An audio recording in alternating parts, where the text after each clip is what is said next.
Varicose wine సమస్యతో బాధపడుతున్నారు. Best చికిత్సను అందించే భారతదేశంలోని ఏకైక హాస్పిటల్ ఆవిస్.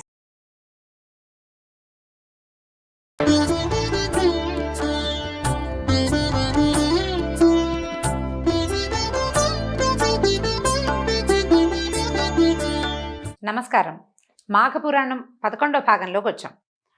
వశిష్ఠుల వారు దిలీప మహారాజుకి మృగశృంగుని వివాహము, మృకండుని జననము, కాశీ విశ్వనాథుని దర్శనము, ఆ తర్వాత మార్కండేయుని జననాన్ని గురించి చెప్పారు. అక్కడి నుంచి మార్కండేయుని చరిత్రని వివరిస్తాను చూడమని మొదలు పెట్టారనమాట. ఏం చెప్తున్నారు? శ్రద్ధగా ఆలకించమంటున్నారు. మార్కండేయుని ఆయువు 16 సంవత్సరాలు మాత్రమే, అల్పాయుష్కుడు, 16 ఏళ్లే. అంతవరకే కదా. అయితే రోజులు గడుస్తున్న కొద్దికి తల్లిదండ్రులకి దిగులుగా ఉంది. పిల్లాడు పెరుగుతున్న సంతోషం లేదు, మరణానికి దగ్గరైపోతున్నాడన్న దిగులతోటి ఉండేవాళ్ళు అనమాట. 5 ఏళ్ళు నిండగానే కుమారుడికి ఉపనయనాది వైదిక కర్మలన్నీ పూర్తి చేశారు. 6వ ఏడు దాటగానే మార్కండేయుని చదివించడం ప్రారంభించారు. అతను కూడా తన తండ్రిలాగానే అచిరకాలంలోనే అన్ని శాస్త్రాలు, సకల శాస్త్రాలు, వేదాంత, పురాణ ఇతిహాసాలు, స్మృతులు పఠించి గుణవంతుడని ప్రశంసలు పొందాడట. తర్వాత ఏం చెప్పారు? నాయనా, నువ్వు చిన్నప్పుడే అన్ని శాస్త్రాలు అభ్యసించి నీ బుద్ధి కుశలత వల్ల అందరి మన్ననలు పొందుతున్నావు, ఎంతో ఆనందంగా ఉంది. అయితే నువ్వు గురువుల ఎడల, పెద్దల ఎడల ఎంతో భక్తిగా ఉండాలి. అప్పుడు వాళ్ళ ఆశీస్సులు నీకు మంగళకరం అవుతాయి. అంటే నీకు ఇలాంటి అపమృత్యువు రాబోతుంది కాబట్టి పెద్దవాళ్ళ ఎడల మరింత శ్రద్ధగా, మరింత భక్తిగా ఉంటే వాళ్ళ ఆశీస్సులన్నీ ప్లస్ అవుతాయని భావించారనమాట. కాబట్టి ఆ రకంగా నీ ఆయుర్దాయం వృద్ధి అవుతుందని చెప్పేవాళ్ళు. అయితే 15 సంవత్సరాలు గడిచిపోయినాయి. రోజు రోజుకి అమ్మా నాన్నలకి భయం పెరిగిపోయేదట. అయితే ఈ పరమశివుని వరప్రసాదులైనటువంటి మార్కండేయుడికి జన్మదినోత్సవం చేయాలని 15వ పుట్టినరోజు అనమాట. మహర్షులందరికీ ఆహ్వానాలు పంపించారట. మునీశ్వరులు, గురువర్యులు అయిన వాళ్ళందరూ, ఎంతమందో, చాలా పెద్ద పెద్ద వాళ్ళంతా, మళ్ళీ పిల్లవాడి పేరు పెట్టినప్పుడు వ్యాస మహర్షి వీళ్ళ నామకరణం చేసినప్పుడు వచ్చిన వాళ్ళందరూ కూడా, అతని ఉపనయనానికి వచ్చిన వాళ్ళు, అతనికి విద్య నేర్పించిన గురువులు ఎంతోమంది ఈయన మృకండుని ఆశ్రమానికి వచ్చారట. అందరినీ ఆనందంగా ఎంతో బాగా ఆతిథ్య సత్కారాలు అన్నీ చేసి ఎంతో ప్రేమగా చూసుకుని పెద్దలందరికీ నమస్కరించి వశిష్ఠుని కూడా నమస్కరించాడు. వచ్చిన వాళ్ళందరికీ నమస్కారాలు చేస్తూ అప్పుడు మార్కండేయుని నివారించారట. అట్లు చేసినందువల్ల ఏమిటండి దండం పెట్టద్దని ఎందుకు అంటున్నారంటే, ఎందుకు నివారించావు అని అడిగితే వశిష్ఠుడు చెప్పాడంటే, ఈ బాలుడు కొద్ది దినములలో మరణించగలడు, మీరందరూ అతనిని దీర్ఘాయుష్మంతుడు కమ్ము అని దీవించారు. మీరంతా మామూలుగా పిల్లాడు 15 ఏళ్ళ వాడు దండం పెడితే ఆయుష్మాన్ భవ, ఆయుష్మాన్ భవ అంటారు. ఇతనేమో కొద్ది రోజుల్లో మరణిస్తాడు, మీరందరూ ఆయుష్మాన్ భవ అంటున్నారు, దీర్ఘాయుష్మంతుడు భవమని దీవించారు. ఇతని ఆయుర్దాయం 16 ఏళ్ళు, 15వ జన్మదినం జరుపుతున్నారు. ఇంకొక సంవత్సరం మాత్రమే ఇతను బ్రతుకుతాడు. నాకు నమస్కారం చేస్తే నేను అది చేయవలసి వస్తుంది, దీర్ఘాయుష్మాన్ భవ అనాలి. పరమేశ్వరుని ఆజ్ఞకి వ్యతిరేకంగా ఎలా చేయగలను? నాకు ఈ విషయం తెలుసు కాబట్టి నేను ఆ పని చేయట్లేదని చెప్పారు. చెప్పేసరికల్లా ఈ మార్కండేయుని దీవించిన మునీశ్వరులందరూ ఎంతో విచారించారట. అయ్యో, చిరంజీవి వర్ధిల్లు అని దీవించినందున మా వాక్కు అమంగళమగునని ఎంతో బాధపడ్డారు. దీనికి మార్గాంతరం లేదా? ఇంత చక్కని పిల్లవాడు, మృకండునికి లేక కలిగిన సంతానం.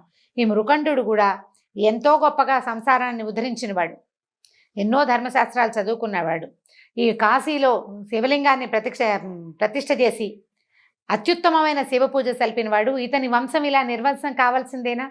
దీనికి ఏమైనా మార్గాంతరం, వేరే ప్రతిక్రియ ఏది లేదా అని వచ్చిన ఋషులు, మునులు అందరూ అడిగారట. అడిగేసరికల్లా ఏం చేస్తారు? అప్పుడు ఈయన ఏమన్నాడు? వశిష్ఠుడు కొంచెం ఆలోచించి, మనం అందరం కలిసి ఈ మార్కండేయుని వెంట పెట్టుకుని బ్రహ్మదేవుడి దగ్గరికి వెళ్దాం, ఆయన ఏం చెప్తాడో చూద్దామని అనుకుని ఏం చేశారు? అందరూ కలిసి బ్రహ్మలోకానికి వెళ్ళారట. ఈ మునీశ్వరుల ఆగమనానికి బ్రహ్మ ఎంతో సంతోషించట. మునులందరితో పాటు మార్కండేయుడు కూడా నమస్కరిస్తే బ్రహ్మదేవుడు చిరంజీవిగా దీవించు నాయనా అని దీవించాడు. అప్పుడు వశిష్ఠ మహర్షి మార్కండేయుని జన్మ వృత్తాంతం అంతా బ్రహ్మదేవుడికి తెలియజేశాడు. అంటే అందరితో పాటు దీవించేశాడనమాట ఆయన. బ్రహ్మ కూడా జరిగిన పొరపాటుకి విచారం వెలువచ్చి భయపడుకొని మార్కండేయుని దగ్గర తీసుకుని, నాయన, పరమేశ్వరుడు ఈ బాలుని దీర్ఘాయుష్మంతుణ్ణి చేయుగాక అని తన మనసులో శివుణ్ణి ధ్యానించట. అంటే శివుడిచ్చిన ఆజ్ఞ ప్రకారం 16వ ఏట మరణం తథ్యం. పరమేశ్వరుడు వీడికి ఆయుష్నివ్వుగాక అని బ్రహ్మదేవుడు సంకల్పించుకున్నాడనమాట. అప్పుడు, ఓ మునులారా, మీరంతా వెళ్ళిరండి, ఇతనికి ఏ ప్రమాదం జరగదు అని చెప్పి, ఓ మార్కండేయ, నీవు కాశీక్షేత్రానికి వెళ్ళి విశ్వనాథునికి సదా సేవించు, ఎప్పుడు శివ పూజే, ఇక రెండోది లేదు నీకు. అని చెప్పాడు. నీకు ఏ ఆపద కలగదు, నువ్వు అట్లా చేయమని పంపించాడు. ఈ మార్కండేయుడు ఇంటికి వచ్చాక అమ్మా నాన్నకి నమస్కరించి ఏం చెప్పంటే, కాశీ విశ్వనాథుని సేవించి వస్తాను, అనుజ్ఞ ఇవ్వమని అడిగాడు. అంటే కుమారుడు కలిగిన తర్వాత వీళ్ళు తమ ఆశ్రమానికి వెళ్ళిపోయారు. కాశీ వెళ్ళొస్తానని అడిగాడు అనమాట. అడిగేసరికల్లా మృకండు అతని భార్య కుమారుడి ఎడబాటుకి ఎంతో దుఃఖించారు. పిల్లవాడు ఏమైపోతాడో, కనీసం వీడిని కంట చూడకుండా అయిపోతాం కదా అని చాలా దిగులు పడ్డారు. కానీ అతని పట్టుదలని మాత్రం వాళ్ళు కాదనలేకపోయారు. ఎలాగోలాగా కష్టపడ్డారు. కానీ తర్వాత ఏమనుకున్నారంటే, మేము కూడా వస్తాం కాశీకి అని చెప్పి కుటుంబ సహితంగా కాశీకి వెళ్ళిపోయి మృకండు ఏం చేశారట, ఈయన మహర్షి కాశీ విశ్వేశ్వరాలయానికి సమీపంలో ఒక ఆశ్రమాన్ని నిర్మించుకున్నారు. ఈ మార్కండేయుడు సదా శివధ్యానపరుడై రాత్రింబగళ్ళు శివలింగం దగ్గరే ఉండేవాడట. లింగ పూజ వదిలిపెట్టేవాడు కదా, అక్కడే ఉండేవాడు. 16వ ఏడు ప్రవేశించింది. 15 ఏళ్ళు నిండినాయి, 16వ ఏడు వచ్చింది. మరణ సమయం ఆసన్నమైంది. యముడు తన భటులతో మార్కండేయుని ప్రాణాలు కొనిదెమ్మని ఆజ్ఞాపిస్తే యమభటులు మార్కండేయుని ప్రాణాలు కొనిపోవటానికి శివ సన్నిధిని ధ్యానం చేసుకుంటున్నటువంటి మార్కండేయుడి దగ్గరికి వచ్చారు. వస్తే ఇప్పుడు ఈ దగ్గరికి వచ్చేసరికల్లా వాళ్ళు నుంచోలేకపోయారట. ఆ శివలింగం తాలూకు సమీపానికి రాలేకపోయారు. పాశం విసిరి జీవుణ్ణి లాక్కోవాలి, పాశం విసరలేకపోయారు, అసలు నిలవలేకపోతున్నారు. దాంతో ఏం చేశారు వీళ్ళు, బాగా పరీక్షగా చూస్తే ఈ మార్కండేయుడు చుట్టూత ఒక ఆరాలాగా, అంటే వ్యక్తుల దగ్గర ఉండేది కాదు, అతనికి చాలా దూరం, అంటే చాలా దూర ప్రాంతం నుంచి కూడా ఎవ్వరు ఈ యమపాశం అది చేరరాకుండా ఒక మహాతేజం ఒకటి చక్రంలాగా తిరుగుతోందట. దాంతో వీళ్ళు భయపడి ఏం చేశారంటే వెనక్కి వెళ్ళి యమలోకానికి వెళ్ళి యమధర్మరాజుకు తెలియజేశారు. ఈయన ఏమనుకున్నాడంటే, మామూలుగా భూలోకంలో మహిమాన్వితులు, మునులు, ఋషులు, మహానుభావుల ప్రాణాలు యముడే స్వయంగా గ్రహిస్తాడు. ఇతడు ఒక ముని బాలకుడు, 16వ ఏట అర్ధాంతరంగా మరణిస్తాడు కాబట్టి ముందు భటులను పంపాడు. ఇక్కడ ఏదో ఇతను ప్రత్యేకమైన ప్రజ్ఞ కలిగిన వాడని తెలిసి యమధర్మరాజే స్వయంగా వచ్చాడట. వచ్చేసరికల్లా కాలపాశాన్ని విసిరాడు. ఈ పాశం తన దగ్గరికి వచ్చేసరికల్లా యముడిని ఈ తేజస్సు అడ్డుకోలేదు. పాశం తగిలేసరికల్లా మార్కండేయుడు భయపడి శివలింగాన్ని కావలించుకుని శివ ధ్యానం చేస్తున్నాడు అనమాట. దాంతో ఈ భయపడి అమ్మా అని అరిచి, శివ అని అరుస్తూ, మొదట అమ్మ అంటారు ఎవరైనా దెబ్బ తగిలేసరికి, శివ అని ధ్యానం చేస్తూ, ఎలుగెత్తి ధ్యానం చేస్తూ తన్ని కౌగలించుకున్నటువంటి ఈ భక్తుణ్ణి చూసేసరికల్లా శివుడు ఈ పాశం ఈయనతో పాటు రెండోసారి విసిరేసరికల్లా పిల్లవాడితో పాటు కౌగులించుకున్న శివలింగానికి తగిలిందట. రౌద్రాకారంతో ఈ శివలింగాన్ని చీల్చుకుని పరమశివుడు పైకి వచ్చాడు.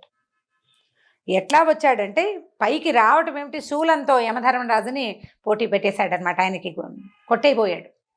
ఎప్పుడైతే ఈ దిక్పాలకులు ఇలాంటి ఒక ప్రచండమైన ఇది జరిగిందో, రుద్రుడు తనంతట తన శివలింగాన్ని ఛేదించుకుని పైకి వచ్చేసరికల్లా దిక్కులు భూనభోంతరాలు దద్దరిల్లిపోయినాయట ఆ శబ్దానికి. ఈయన శూలాన్ని బారు చేశాడనమాట యముడి వైపు. నా భక్తుడిని తీసుకెళ్తావా, నన్ను కొడతావా అన్న రౌద్రంతో ఈ శూలాన్ని ఎప్పుడైతే ఆయనకి పెట్టంగానే ఈ భూనభోంతరాలు దద్దరిల్లిపోయినాయి. ప్రపంచంలో ఉన్న అన్ని చోట్ల 3,000,000 దేవతలు నిర్ఘాంతపోయారట, ఏదో జరిగిపోతుందని. అష్టదిక్పాలకులంతా పరిగెత్తుకొచ్చారట. బ్రహ్మాది దేవతలంతా వచ్చారు. పలు విధాలుగా ఆ శివుణ్ణి ప్రార్థించి ఆయన కోపాన్ని చల్లార్చి తన కర్తవ్యాన్ని నెరవేర్చాడు. నీవిచ్చిన ఆజ్ఞ ప్రకారమే ఇతను వచ్చాడు అని పరిపరి విధాలుగా ప్రార్థించి ఆ శూలాన్ని వెనక్కి తీయించారు. లేకపోతే యముడు ఆ శూలానికి ఆహుతైపోవాల్సింది. నువ్విచ్చిన ఆజ్ఞే 16 ఏళ్లకి ఈ అబ్బాయి చనిపోతాడు, అల్పాయుష్కుడైన కుమారుని మృకండుడికి ప్రసాదించింది నువ్వు. ఆ ఆజ్ఞ ప్రకారమే యముడు తన విద్యుక్త ధర్మాన్ని నిర్వహించాలి. వాళ్ళ పని ఏమిటి, దిక్పాలకులు తమ పంతం చేస్తారు. యమధర్మరాజు జీవుడికి కాలం అయిపోగానే తీసుకెళ్ళిపోతాడు. ఆయనకి వీళ్ళ మీద ఏమీ కక్షా కార్పణ్యాలు ఏమి ఉండవు. ఆయన పని ఆయన చేసుకుంటాడంతే, తన డ్యూటీ అని బ్రహ్మాది దేవతలంతా ఈయన శూలపాణిని బహువిధాలుగా అర్చించి పూజించి ప్రార్థించి ఆయన కోపాన్ని తగ్గించి అప్పుడు ఈ వరప్రసాదుడైనటువంటి మార్కండేయుడికి అతని మరి జరిగిందే అది కదా, అతనికి దీర్ఘకాలం అంటే చిరంజీవిగా అతనికి వరాన్ని ప్రసాదించారనమాట. అప్పుడు యముడు అయితే ఈ బాణం శూలం తగిలి యముడు చనిపోయాడట, అంటే మరణించాడని చెప్తున్నారు.